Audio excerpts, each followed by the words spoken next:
Hi students, നമ്മൾ കഴിഞ്ഞ ക്ലാസ്സിൽ earlier attempts of classification of elements ആയിരുന്നു പറഞ്ഞത്. അതിൽ തന്നെ ഏതൊക്കെ നമ്മൾ പറഞ്ഞു കഴിഞ്ഞു? ഡോബ്രിനസ് ട്രയാഡ്സ് പറഞ്ഞു, ന്യൂലാൻഡ്സ് ലോ ഓഫ് ഒക്ടേവ്സ് പറഞ്ഞു. ഇനി മൂന്നാമത്തതാണ് മെൻഡലീവ്സ് പീരിയോഡിക് ടേബിൾ. ഓക്കെ, അപ്പൊ മെൻഡലീവ്സ് പീരിയോഡിക് ടേബിൾ കൺസ്ട്രക്ട് ചെയ്തിരിക്കുന്നത് ഒരു പ്രത്യേക നിയമത്തിന്റെ അടിസ്ഥാനത്തിലാണ്. ആ നിയമത്തിനെയാണ് നമ്മൾ മെൻഡലീവ്സ് പീരിയോഡിക് ലോ എന്ന് വിളിക്കുന്നത്. അപ്പം മെൻഡലീവ് എന്ന് പറയുന്ന സയന്റിസ്റ്റ് അദ്ദേഹത്തിന്റെ കാലത്തുണ്ടായിരുന്ന എലമെന്റ്സിനെ അവയുടെ ആറ്റോമിക മാസിന്റെ ഇൻക്രീസിംഗ് ഓർഡറിൽ ക്രമീകരിച്ചു. അങ്ങനെ ക്രമീകരിച്ചപ്പോൾ അദ്ദേഹത്തിന് ഒരു കാര്യം വ്യക്തമായി: കൃത്യമായിട്ടുള്ള മൂലകങ്ങളുടെ ഇടവേളയ്ക്ക് ശേഷം പ്രോപ്പർട്ടീസ് ആവർത്തിച്ചു വരുന്നു എന്നുള്ളത്. എന്ന് പറഞ്ഞാൽ അദ്ദേഹം periodicity in properties of elements observe ചെയ്തു. അതിന്റെ അടിസ്ഥാനത്തിൽ എലമെന്റ്സിനെ വ്യത്യസ്ത ഗ്രൂപ്പുകളായിട്ടും പീരീഡുകളായിട്ടും കാറ്റഗറൈസ് ചെയ്യാൻ മെൻഡലീഫിന് സാധിച്ചു. ഇപ്പൊ മെൻഡലീവ് പീരിയോഡിക് ടേബിൾ നമ്മൾ എടുത്തു നോക്കുകയാണെങ്കിൽ അതിൽ 8 ഗ്രൂപ്പ്സും അതേപോലെ തന്നെ 7 പീരീഡ്സും ആണുള്ളത്. നിങ്ങൾക്കറിയാം, ഈ ഗ്രൂപ്പ്സ് എന്ന് പറഞ്ഞാൽ എന്താ? ഈ വെർട്ടിക്കൽ കോളംസ്, അതായത് കുത്തനെയുള്ള കോളത്തിനെയാണ് നമ്മൾ ഗ്രൂപ്പ്സ് എന്ന് വിളിക്കുന്നത്. ഹൊറിസോണ്ടൽ റോസിനെയാണ് നമ്മൾ പീരീഡ്സ് എന്ന് വിളിക്കുന്നത്. Ready? There are 8 groups and 7 periods in Mendeleev's periodic table. Ready? ഇനി the groups up to 7 is divided into 2 subgroups which are denoted as A and B. എന്ന് പറഞ്ഞാൽ 1 തൊട്ട് 7 വരെയുള്ള ഗ്രൂപ്പുകളെ നമുക്ക് വീണ്ടും 2 ആയിട്ട് ഡിവൈഡ് ചെയ്തിട്ടുണ്ട്. അതിനെയാണ് നമ്മൾ സബ് ഗ്രൂപ്പ് എന്ന് വിളിക്കുന്നത്. സബ് ഗ്രൂപ്പിനെ ഡിനോട്ട് ചെയ്യുന്നത് capital letter A, capital letter B കൊണ്ടാണ്. ഓക്കെ, ഇനി ശ്രദ്ധിക്കുക. This periodic table, that is Mendeleev's periodic table, was constructed by Mendeleev on the basis of a particular law known as Mendeleev's periodic law. Okay? It states that the properties of elements are the periodic function of their atomic masses. Okay? ഇത് very very important ആണ്. ചോദ്യം ഇങ്ങനെ വരാറുണ്ട്: state Mendeleev's periodic law. എന്താണ് statement? It States that the properties of elements are the periodic function of their atomic masses. Okay, അപ്പൊ ഞാൻ ഇത്രയും പറഞ്ഞ കാര്യങ്ങളിൽ നിങ്ങൾ 2-3 പോയിന്റ്സ് പഠിച്ചു വെച്ചാൽ മതി. അതിലൊന്ന്, മെൻഡലീവ്സ് പീരിയോഡിക് ടേബിളിൽ എലമെന്റ്സിനെ അറേഞ്ച് ചെയ്തിരിക്കുന്നത് അവയുടെ ആറ്റോമിക മാസിന്റെ ഇൻക്രീസിംഗ് ഓർഡറിലാണ്. രണ്ടാമത്തെ പോയിന്റ്, മെൻഡലീവ്സ് പീരിയോഡിക് ടേബിളിൽ 8 ഗ്രൂപ്പ്സും അതേപോലെ തന്നെ 7 പീരീഡ്സും ആണ് ഉള്ളത്. മൂന്നാമത്തെ point, Mendeleev's periodic table was constructed by Mendeleev on the basis of a particular law known as Mendeleev's periodic law. അതിന്റെ സ്റ്റേറ്റ്മെന്റ് കൃത്യമായിട്ട് പഠിച്ചോളണം. പബ്ലിക് എക്സാമിന് പലതവണ വന്നതാണ്. സ്റ്റേറ്റ്മെന്റ് എന്താണ്? It States that the properties of elements are the periodic function of their atomic masses. Ready?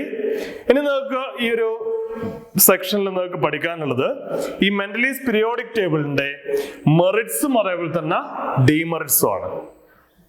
What are the merits and demerits of Mendeleev's periodic table? ആദ്യം ഞാൻ പറയാൻ പോകുന്നത് മെൻഡലീവ്സ് പീരിയോഡിക് ടേബിളിന്റെ മെറിറ്റുകളാണ്. അതിൽ ഒന്നാമത്തെ point, Mendeleev observed periodicity in the properties of elements. Okay, എലമെന്റ്സിന് അവയുടെ ആറ്റോമിക മാസിന്റെ ഇൻക്രീസിംഗ് ഓർഡറിൽ അറേഞ്ച് ചെയ്തപ്പോ അദ്ദേഹത്തിന് എന്ത് ഒബ്സർവ് ചെയ്യാൻ സാധിച്ചു? Periodicity in the properties of elements. അത് മെറിറ്റ് ആണ്. രണ്ടാമത്തെ പോയിന്റ് ഇതാണ്: Mendeleev predicted the properties of certain elements which were not discovered at his time. Ready?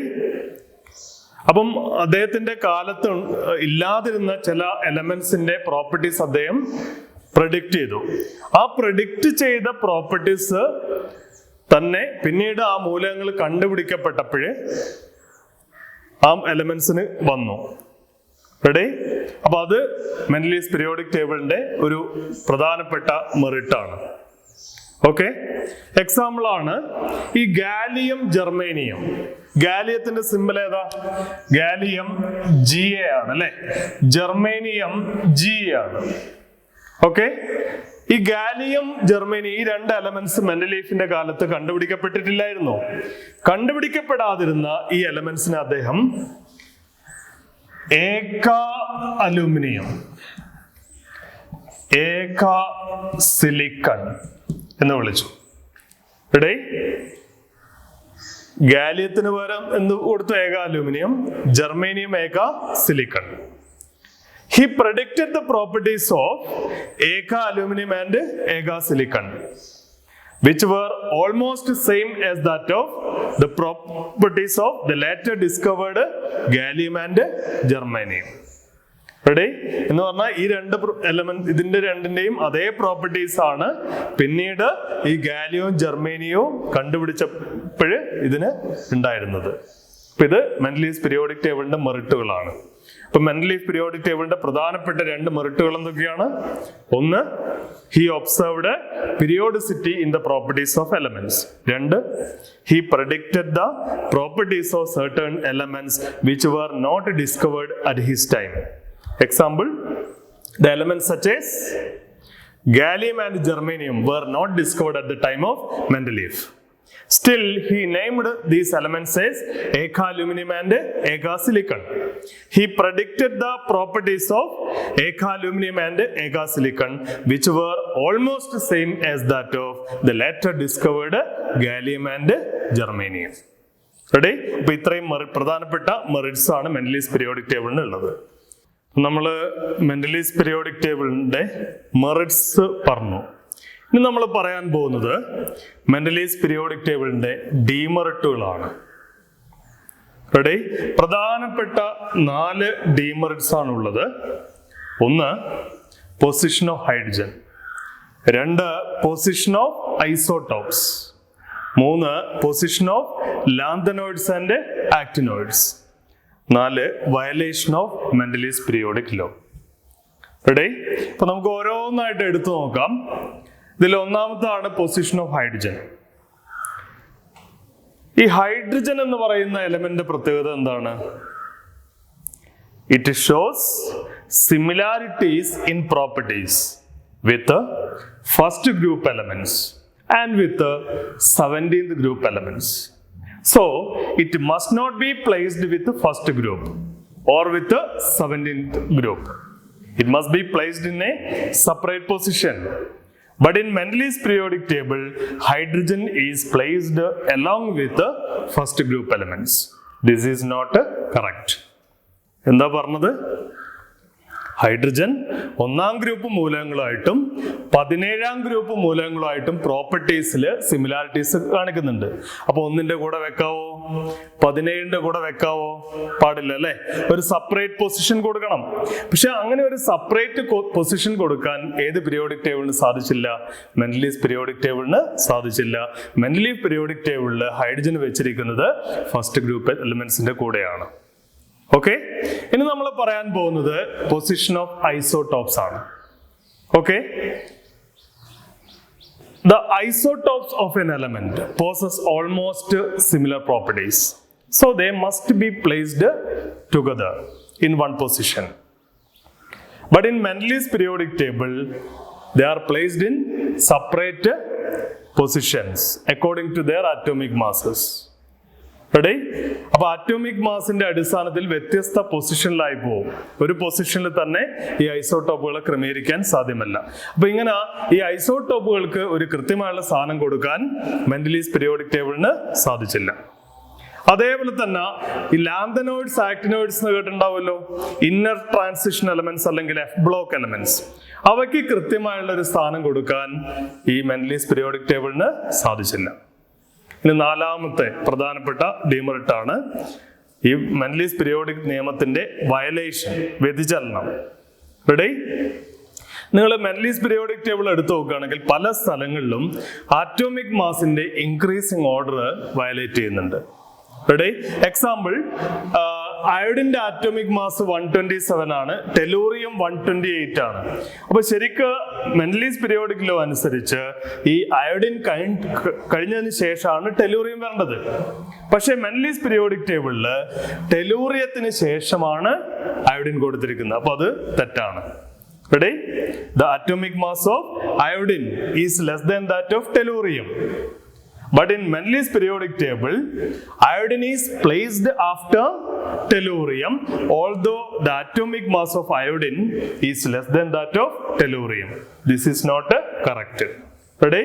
അപ്പം Mendeleev's periodic table പല സ്ഥലത്തും ഇങ്ങനെ Mendeleev's periodic lawന്റെ വയലേഷൻ നിങ്ങൾ ശ്രദ്ധിച്ചാൽ മനസ്സിലാവുന്നതാണ്. അപ്പൊ ഇത്രയും ഡീമെറിറ്റ്സ് ആണ് പ്രധാനമായിട്ട് ഏത് പീരിയോഡിക് ടേബിളിനുള്ളത്? മെൻഡലീസ് പീരിയോഡിക് ടേബിളിന് ഉള്ളത്. അപ്പോൾ നമ്മൾ പറഞ്ഞു വന്നത് earlier attempts of classification of elements ആയിരുന്നു അല്ലെ. The earlier attempts of classification of elements was based upon their atomic masses. നിങ്ങൾക്ക് പഠിക്കാനുള്ളത് 3 വർഗീകരണങ്ങളാണ്. ഏതൊക്കെയായിരുന്നു? Dobereiner's triads, 2 Newlands law of octaves, 3 Mendeleev's periodic table. Ready? ഇനി മെൻഡലീസ് പീരിയോഡിക് ടേബിളിൽ important ആയിട്ട് വരുന്നത് 3 പോയിന്റ്സ് ആണ്. 1 state Mendeleev's periodic law, 2 what are the merits of Mendeleev's periodic law, മൂന്നാമത്തത് what are the demerits of Mendeleev's periodic law. അപ്പൊ ഇത്രയും ഈ 3 കാര്യങ്ങൾ കൃത്യമായിട്ട് നിങ്ങൾ മെൻഡലീസ് പീരിയോഡിക് ടേബിളിൽ നിങ്ങൾ പഠിച്ചിരിക്കണം. Okay, clear? ഇനി നമ്മൾ പറയാൻ പോകുന്നത് മോഡേൺ പീരിയോഡിക് ടേബിൾ ആണ്. നിങ്ങൾ പഠിച്ചിട്ടുണ്ടാവും. This modern periodic table, that is long form of periodic table, was introduced by Henry Moseley. ആരാണ്? Henry Moseley. On the basis of a particular law known as modern periodic law. Ready? നിങ്ങൾക്കറിയാം Mendeleev's periodic ടേബിളിൽ എലമെന്റ്സിനെ arrange ചെയ്തത് അവയുടെ ആറ്റോമിക മാസിന്റെ increasing ഓർഡറിലായിരുന്നു. പക്ഷേ modern periodic ടേബിളിൽ എലമെന്റ്സിനെ arrange ചെയ്തിരിക്കുന്നത് അവയുടെ ആറ്റോമിക നമ്പറിന്റെ ഇൻക്രീസിംഗ് ഓർഡറിലാണ്. അങ്ങനെയാണെങ്കിൽ മോഡേൺ പീരിയോഡിക് ലോ നമുക്ക് എങ്ങനെ സ്റ്റേറ്റ് ചെയ്യാം? It States that the properties of elements are the periodic function of their atomic numbers. Mendeleev's periodic law എന്തായിരുന്നു? It states that the properties of elements are the periodic function of their atomic masses. Ready? ഇനി ഈ atomic മാസിന് പകരം atomic number കൊടുക്കുകയാണെങ്കിൽ ആ ലോന് നമുക്ക് എന്ത് വിളിക്കാം? Modern periodic law. Ready? ഇനി ഈ മോഡേൺ പീരിയോഡിക് ടേബിൾ നമ്മൾ അനലൈസ് ചെയ്യുകയാണെങ്കിൽ അതിലുള്ള എലമെന്റ്സിന് നമുക്ക് 4 ബ്ലോക്കുകളായിട്ട് തരംതിരിക്കാം. ഏതൊക്കെയാ? S block elements, P block elements, D block elements and F block elements. നിങ്ങൾക്ക് അറിയാവുന്നതാണ്. എന്താണ് ഈ എസ് ബ്ലോക്ക് എലമെന്റ്സ് എന്ന് പറഞ്ഞാല്? ഇതില് ഫസ്റ്റ് ആണ് എസ് ബ്ലോക്ക് എലമെന്റ്സ് അല്ലെ. എന്താണ് S block elements? First and second group elements in the periodic table are collectively known as S block elements. Ready? And the general outer electronic configuration of S block element is NS1 to 2. Ready? നമുക്കറിയാം first group എലമെന്റ്സിന്റെ general outer electronic configuration NS1 ആണ്. Second group എലമെന്റ്സിന്റെ എന്താ? NS2 ആണ്. Ready? അങ്ങനെയാണെങ്കിൽ S block എലമെന്റ്സിന്റെ general outer electronic configuration എന്ന് പറയുന്നത് NS1 to 2 ആണ്. വെരി വെരി ഇമ്പോർട്ടന്റ് ആണ്. ഇപ്പൊ ഇതിൽ 2 പോയിന്റ്സ് നിങ്ങൾക്ക് അറിയണം. എന്താണ് എസ് ബ്ലോക്ക് എലമെന്റ്സ്? അവയുടെ ജനറൽ ഔട്ടർ ഇലക്ട്രോണിക് കോൺഫിഗറേഷൻ എന്താണ്? അതേപോലെ അടുത്തത് പി ബ്ലോക്ക് എലമെന്റ്സ് ആണ്. എന്താണ് ഈ പി ബ്ലോക്ക് എലമെന്റ്സ് എന്ന് പറഞ്ഞാല്? പീരിയോഡിക് ടേബിളിലുള്ള group 13 to 18 elements are collectively known as P block elements. Okay, എന്ന് പറഞ്ഞാൽ 13ാം ഗ്രൂപ്പ് തൊട്ട് 18ാം ഗ്രൂപ്പ് വരെയുള്ള എലമെന്റ്സിനെയാണ് നമ്മൾ പി ബ്ലോക്ക് എലമെന്റ്സ് എന്ന് വിളിക്കുന്നത്. റെഡി? ഇനി നിങ്ങൾ അതിന്റെ outer electronic configuration, outer subshell electronic configuration എഴുതി നോക്കുകയാണെങ്കിൽ നിങ്ങൾക്ക് പറയാൻ പറ്റും ഈ പി ബ്ലോക്ക് എലമെന്റ്സിന്റെ ജനറൽ ഔട്ടർ ഇലക്ട്രോണിക് കോൺഫിഗറേഷൻ എന്ന് പറയുന്നത് NS2 NP1 to 6 ആണ്. ഗ്രൂപ്പ് 13 എലമെന്റ്സിൻ്റെത് NS2 NP1 ആണ്. 14ൻ്റെത് NS2 NP2 ആണ്. റെഡി? അപ്പം 18 വരെ വരുമ്പോൾ NS to NP 1 to 6 എന്ന് നമുക്ക് എഴുതാം. ഇമ്പോർട്ടൻ്റ് ആണ്, വെരി വെരി ഇമ്പോർട്ടൻ്റ് ആണ്. Ready?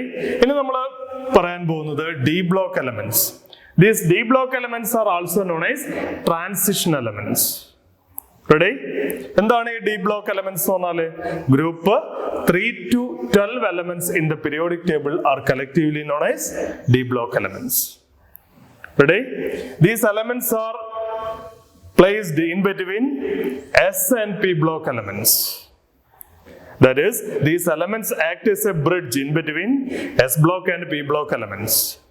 There occurs transition, that is change of metallic character to non-metallic character through these elements. Okay, so these elements are also known as transition elements. അപ്പോൾ D block elements എസിന്റെയും പിന്റെയും ഇടയിലാണ് അല്ലെ, ഒരു പാലം പോലെ, ഒരു bridge പോലെയാണ്. നിങ്ങൾക്കറിയാം എസ് ബ്ലോക്കിലെ എല്ലാ എലമെന്റ്സും, മിക്കവാറും എലമെന്റ്സും മെറ്റാലിക് ആണ്. പി ബ്ലോക്കിൽ മെജോറിറ്റി നോൺ മെറ്റൽസ് ആണ്. അപ്പൊ metallic character non metallic character ആയിട്ട് മാറുന്നത് ഈ ഡി ബ്ലോക്കിലൂടെ പോകുമ്പോ അല്ലേ. So these elements are also known as transition elements. Ready? ഇനി നിങ്ങൾ ഈ ഡി ബ്ലോക്ക് എലമെന്റ്സിന്റെ ജനറൽ ഔട്ട് ഇലക്ട്രോണിക് കോൺഫിഗറേഷൻ പഠിക്കണം. ജനറൽ ഔട്ട് ഇലക്ട്രോണിക് കോൺഫിഗറേഷൻ ഇതാണ്: NS 1 to 2, N-1, D 1 to 10. ഇതങ്ങനെ തന്നെ കറക്റ്റ് ആയിട്ട് പഠിച്ചോളാം. റെഡി? ഇനി അടുത്ത കേസാണ് എഫ് ബ്ലോക്ക് എലമെന്റ്സ്. എന്താണ് ഈ എഫ് ബ്ലോക്ക് എലമെന്റ്സ് എന്ന് പറഞ്ഞാല്? Lanthanoids and actinoids are collectively known as F block elements. Ready? And they are placed in two separate periods at the bottom portion of the modern periodic table. These elements are also known as inner transition elements. അല്ലേ? അപ്പൊ ഈ elements നമുക്ക് എന്തെന്നും വിളിക്കാം? Inner transition elements എന്നും വിളിക്കാം. Okay, ഇനി ഇതിന്റെ എഫ് ബ്ലോക്ക് എലമെന്റ്സിന്റെ ജനറൽ ഔട്ട് ഇലക്ട്രോണിക് കോൺഫിഗറേഷൻ അറിയണം. ഇങ്ങനെ തന്നെ ബൈ ഹാർട്ട് ചെയ്തോളാം. NS2, N-1, D 0 to 1, N-2, F 1 to 14. Ready? അപ്പൊ ഇത് വെരി വെരി ഇമ്പോർട്ടന്റ് ആണ്. പബ്ലിക് എക്സാമിന് പലതവണ വന്നതാണ്, ചോദ്യം ഇതാണ്: SPDF ബ്ലോക്ക് എലമെന്റ്സിന്റെ ജനറൽ ഔട്ട് ഇലക്ട്രോണിക് കോൺഫിഗറേഷൻ എന്താണ്? എസ് ബ്ലോക്കിന് എന്തായിരുന്നു? NS1 to 2. P block NS2, NP 1 to 6. D block NS1 to 2, N-1, D 1 to 10. F block NS2, N-1, D 0 to 1, N-2, F 1 to 14. അപ്പൊ ഈ 4 എണ്ണവും നിങ്ങൾ കറക്റ്റ് ആയിട്ട് പഠിച്ചോളത്. Ready? ഇനി അത് എങ്ങനെയൊക്കെയാണ് വരുന്നതെന്നുള്ള കാര്യങ്ങള് ഇപ്പൊ ഡി ആൻഡ് എഫിന്റെ കേസിലൊക്കെ സംശയം ഉണ്ടെങ്കിൽ അതൊക്കെ നമുക്ക് പ്ലസ് ടുവിലൊക്കെ എത്തുമ്പോൾ, പ്ലസ് ടുവിൽ D and F block elements എന്ന് പറയുന്ന ചാപ്റ്റർ ഉണ്ട്, അവിടെ എത്തുമ്പോൾ നമുക്ക് ഡീറ്റെയിൽ ആയിട്ട് പഠിക്കാം. ഓക്കെ, അപ്പോൾ ഇത്രയാണ് മോഡേൺ പീരിയോഡിക് ടേബിൾ എന്ന് പറയുന്ന സെക്ഷനിലുള്ളത്. ഓക്കെ, അപ്പൊ നമ്മള് എന്തൊക്കെ കാര്യങ്ങളാണ് ഇതുവരെ പറഞ്ഞത്? Earlier attempts of classification of elements പറഞ്ഞു. അതിൽ തന്നെ Dobereiner's triads, Newlands law of octaves, Mendeleev's periodic table. അതിനുശേഷം നമ്മൾ മോഡേൺ പീരിയോഡിക് ടേബിളിലേക്ക് വന്നു. അതിൽ എന്തൊക്കെ കാര്യങ്ങളാണ് പഠിച്ചത്? It was introduced by Henry Moseley on the basis of a particular law known as modern periodic law. Very very important ആണ്. എന്താണ് modern periodic law? It states that the properties of elements are the periodic function of their atomic numbers. Ready? ഇനി modern periodic table groups ഉണ്ട്, periods ഉണ്ട് അല്ലേ? എത്ര groups ആണ് modern periodic ടേബിളിൽ ഉള്ളത്? 18 ഗ്രൂപ്പ്സും ഉണ്ട്, 7 പീരീഡ്സും ഉണ്ട്. 18 ഗ്രൂപ്പുകളും 7 പീരീഡ്സും ആണ് മോഡേൺ പീരിയോഡിക് ടേബിളിൽ ഉള്ളത്. ഇനി ഡിഫറെന്റ് ബ്ലോക്സ് ഉണ്ട് അല്ലേ? ഏതൊക്കെയാ? SPDF. റെഡി? ഓരോ ബ്ലോക്കിലും നിങ്ങൾ മനസ്സിലാക്കണം, ഓരോ ബ്ലോക്കിലും എന്താന്നുള്ള മനസ്സിലാക്കണം. അതേപോലെ തന്നെ ജനറൽ ഔട്ട് ഇലക്ട്രോണിക് കോൺഫിഗറേഷനും എന്താന്നുള്ള അറിയണം. റെഡി? ഇനി വേറൊരു പോയിന്റ് നിങ്ങൾ അറിയേണ്ടത്, ഈ എസ് ബ്ലോക്ക് എലമെന്റ്സിനെയും പി ബ്ലോക്ക് എലമെന്റ്സിനെയും കലക്റ്റീവ്ലി വിളിക്കുന്ന പേരാണ് റെപ്രസെന്റേറ്റീവ് എലമെന്റ്സ്. റെഡി? അപ്പൊ എന്താണ് ഈ റെപ്രസെന്റേറ്റീവ് എലമെന്റ്സ് എന്ന് പറഞ്ഞാല്? S block and P block elements are collectively known as representative elements. എക്സാമിന് ചോദിച്ചതാണത്. ഓക്കെ, അപ്പൊ ഇത്രയും കാര്യങ്ങൾ ക്ലിയർ അല്ലേ? ഇനി നമ്മൾ പറയാൻ പോകുന്ന topic IUPAC nomenclature of elements with Z greater than 100. എന്തായിരുന്നു സെഡ് എന്ന് പറഞ്ഞാല്? ആറ്റോമിക് നമ്പർ ആണ് അല്ലേ? എന്ന് പറഞ്ഞാൽ ഇതിന്റെ അർത്ഥം എന്താ? ആറ്റോമിക് നമ്പർ 100-ൽ കൂടുതലുള്ള മൂലകങ്ങളുടെ IUPAC നാമകരണം. ഓക്കെ, അപ്പൊ അതിലേക്ക് പോകുന്നതിന് മുമ്പ് നമുക്ക് ആദ്യം 2 കാറ്റഗറി ഓഫ് എലമെന്റ്സിന് പരിചയപ്പെടാം. അതിൽ ഒന്നാമത്താണ് ട്രാൻസ് യുറേനിയം എലമെന്റ്സ്. ഓക്കെ, ശ്രദ്ധിക്കുക. യുറേനിയം ആറ്റോമിക് നമ്പർ 92 ആണ്. ഫെർമിയം ആറ്റോമിക് നമ്പർ 100 ആണ്. ഓക്കെ, യുറേനിയത്തിന് ശേഷം ഫെർമിയം വരെയുള്ള എലമെന്റ്സിനെ ഒരുമിച്ച് വിളിക്കുന്ന പേരാണ് ട്രാൻസ് യുറേനിയം എലമെന്റ്സ്. അപ്പോഴ് എന്താണ് transuranium elements? The elements beyond uranium up to fermium are collectively known as trans-uranium elements. അങ്ങനെയാണെങ്കിൽ എന്തായിരിക്കും ട്രാൻസ്ഫെർമിയം elements? The elements beyond fermium are collectively known as transfermium elements. അങ്ങനെയാണെങ്കിൽ നിങ്ങൾ പറഞ്ഞേ, നമ്മൾ പറയാൻ പോകുന്നത് ട്രാൻസ് യുറേനിയം എലമെന്റ്സിന്റെ ആണോ അല്ല ട്രാൻസ്ഫെർമിയം എലമെന്റ്സിന്റെ ആണോ നോമൻക്ലേച്ചർ? ഏതിന്റെയാ? ട്രാൻസ്ഫെർമിയം എലമെന്റ്സിന്റെ നോമൻക്ലേച്ചർ ആണ് നമ്മൾ പറയാൻ പോകുന്നത്. കാരണം ആറ്റോമിക് നമ്പർ 100-ൽ കൂടുതലുള്ള എലമെന്റ്സിന്റെ നോമൻക്ലേച്ചർ ആണ്. റെഡി? ആദ്യകാലങ്ങളിൽ ഈ എലമെന്റ്സിന് പേര് കൊടുത്തത് ഫേമസ് സയന്റിസ്റ്റുകളുടെ പേരിനോടനുബന്ധിച്ചായിരുന്നു. ഓക്കെ, എക്സാമ്പിൾ 101-ാമത്തെ മൂലകത്തിന് മെന്റലീവിയം എന്ന് പേര് കൊടുത്തു. 102 നൊബീലിയം, 103 ലോറൻസിയം. റെഡി? പക്ഷെ അതുവരെ കുഴപ്പമൊന്നുമില്ലായിരുന്നു. പക്ഷെ 104 എത്തിയപ്പോ 104-ാമത്തെ മൂലകത്തിന്റെ പേര് ഇതിനെ സിന്തസൈസ് ചെയ്ത് ആർട്ടിഫിഷ്യൽ എലമെന്റ് ആണ്. റെഡി? അപ്പൊ ഇതിന്റെ സിന്തസൈസ് ചെയ്ത വിവരം US സയന്റിസ്റ്റുകളും USSR, that is Russia അല്ലെ, റഷ്യൻ സയന്റിസ്റ്റുകളും ഒരേ സമയം എവിടെ റിപ്പോർട്ട് ചെയ്തു? IUPAC-ൽ റിപ്പോർട്ട് ചെയ്തു. Ready? The synthesis of the element with the atomic number 104 was reported simultaneously by US and USSR scientists. Ready? The US scientists provided the name Rutherfordium to this element. At the same time, the name Kirchhovium was given to this element by USSR scientists. അല്ലേ? അപ്പൊ ഒരു മൂലകത്തിന് തന്നെ 2 പേരായില്ലേ? ഈ US സയന്റിസ്റ്റുകളെ avoid ചെയ്യാൻ പറ്റുമോ? ഇല്ല. ഇവരെ പടക്കാൻ പറ്റുമോ? ഇല്ല. അപ്പൊ അവിടെ ഒരു കോൺട്രവേഴ്സി ഉണ്ടായി, ഒരു വിവാദം ഉണ്ടായി. ആ വിവാദം പരിഹരിക്കേണ്ട ഉത്തരവാദിത്വം ആർക്കാണ്? IUPAC-ക്കാണ്. റെഡി? അപ്പം ഈ ഒരു വിവാദം പരിഹരിക്കുന്നതിന് വേണ്ടിയിട്ട് IUPAC മുന്നോട്ട് വെച്ച ഒരു നെയിമിംഗ് പാറ്റേൺ ആണ് IUPAC nomenclature of elements. Ready? According to this naming pattern, the digits in the atomic number must be replaced by corresponding Latin words. And IUM, ഏതാണ്? IUM must be added at the end. Ready? അപ്പൊ ഈ nomenclature അനുസരിച്ച് IUPAC എന്താ പറഞ്ഞത്? Atomic നമ്പറിലെ ഡിജിറ്റ്സിന് പകരം corresponding Latin word എഴുതണം, എന്നിട്ട് അവസാനം IUM എന്ന് എഴുതിയാൽ മതി. റെഡി? നോക്കിക്കേ, അപ്പൊ അതിലേക്ക് പോകുന്നതിന് മുമ്പ് നമുക്ക് ഓരോ ഡിജിറ്റിനും കറസ്പോണ്ടിങ് ആയുള്ള ലാറ്റിൻ വേർഡ് ഏതാന്ന് നോക്കാം. റെഡി? നോക്കിട്ട് പറഞ്ഞേ. 0 നില്ലാണ് അല്ലേ? അതിന്റെ സിമ്പൽ അല്ലെങ്കിൽ അബ്രിവേഷൻ എന്ന് കൊടുക്കാം? N എന്ന് കൊടുക്കാം. റെഡി? 1 എന്താണ്? Un. 2 bi, 3 tri, 4 quad, 5 pent, 6 hex, 7 sept, 8 octa ആണ് അല്ലേ? 9 N. ഓക്കെ, ഇതനുസരിച്ച് നമുക്ക് 104 ഉള്ള എലമെന്റ് നമുക്ക് എങ്ങനെ നെയിം ചെയ്യാം? 104 ആറ്റോമിക് നമ്പർ ഉള്ള എലമെന്റിന്റെ IUPAC നോമൻക്ലേച്ചർ എങ്ങനെ കൊടുക്കാം?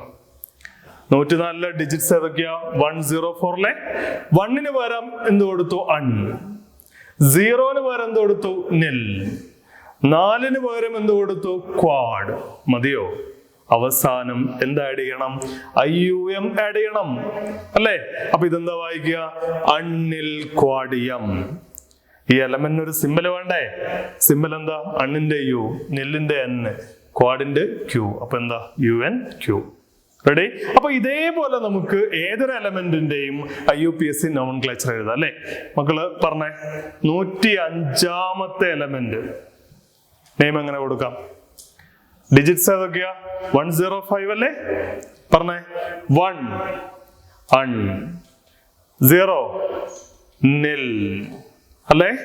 5 5 pend അണ്ണിൽ പെൻഡ് മതിയോ? അവസാനം എന്താ ആഡ് ചെയ്യണം? IUM. അപ്പൊ അവസാനം എന്ത് കൊടുത്തു? IUM അല്ലേ? ഇതിന്റെ സിമ്പൽ എന്താ? UNP എന്ന് എഴുതി കൂടെ അല്ലേ? അപ്പൊ ഈ ഒരു നെയിമിംഗ് പാറ്റേണിനെയാണ് നമ്മൾ IUPAC നോമൻക്ലേച്ചർ ഓഫ് എലമെന്റ്സ് എന്ന് വിളിക്കുന്നത്. റെഡി? ഇതനുസരിച്ച് 106 എങ്ങനെ എഴുതാം? അണ്ണിൽ ഹെക്സിയം. 107 അണ്ണിൽ സെപ്റ്റിയം. 108 അണ്ണിൽ ഒക്ടിയം. 109 അണ്ണിൽ എന്നിയം അല്ലേ? അപ്പൊ ഇങ്ങനെ നമുക്ക് എലമെന്റ്സിനെ നെയിം ചെയ്യാം. അപ്പൊ ഇത് പബ്ലിക് എക്സാമിന് പലതവണ വന്നതാണ്. ചോദ്യം രണ്ട് രീതിയിൽ വരാം. ഒന്ന്, അറ്റോമിക് നമ്പർ തന്നിട്ട് IUPAC നെയിം ചോദിക്കാം. അല്ലെങ്കിൽ ഈ IUPAC നെയിം തന്നിട്ട് അതിന് കറസ്പോണ്ടിങ് ആയുള്ള ആറ്റോമിക് നമ്പർ എഴുതാൻ പറയാം. റെഡി? ക്ലിയർ? അപ്പൊ ഇത്രയും കാര്യങ്ങളാണ് നമ്മൾ ഈ ചാപ്റ്ററിന്റെ സ്റ്റാർട്ടിങ്ങിൽ പറഞ്ഞായിരുന്നു. ചാപ്റ്ററിന്റെ പേരെന്തായിരുന്നു? Classification of elements and periodicity in properties അല്ലെ? അപ്പൊ ഇതിൽ 2 സെക്ഷൻസ് ആണുള്ളത്. ഏതൊക്കെയാ? ക്ലാസിഫിക്കേഷൻ ഓഫ് എലമെന്റ്സും പീരിയോഡിസിറ്റി ഇൻ പ്രോപ്പർട്ടീസും. റെഡി? അപ്പൊ അതിലെ ക്ലാസിഫിക്കേഷൻ ഓഫ് എലമെന്റ്സ് എന്ന് പറയുന്ന ആദ്യത്തെ സെക്ഷൻ കഴിഞ്ഞു. ഇതിൽ നിങ്ങൾ എന്തൊക്കെയാ പഠിച്ചത്? Earlier attempts of classification of elements. അതിലേതൊക്കെ? Dobereiner's triads, Newlands law of octaves, Mendeleev's periodic table. പിന്നെ നിങ്ങൾ പഠിച്ചത് മോഡേൺ പീരിയോഡിക് ടേബിൾ ആണ്. റെഡി? അതിനുശേഷം വരുന്നത് IUPAC നോമൻക്ലേച്ചർ ഓഫ് എലമെന്റ്സ്. അപ്പൊ ഇത്രയും കാര്യങ്ങളാണ്, പോയിന്റ്സ് ആണ് ക്ലാസിഫിക്കേഷൻ ഓഫ് എലമെന്റ്സ് എന്ന് പറയുന്ന സെക്ഷനിലുള്ളത്. റെഡി? ഇനി അടുത്ത ടോപ്പിക് എന്ന് പറയുന്നത്, അടുത്ത സെക്ഷൻ എന്ന് പറയുന്നത് പീരിയോഡിസിറ്റി ഇൻ പ്രോപ്പർട്ടീസ് ആണ്. അത് നമുക്ക് തുടർന്ന് വരുന്ന ക്ലാസ്സുകളിൽ ഡിസ്കസ് ചെയ്യാം. ക്ലിയർ?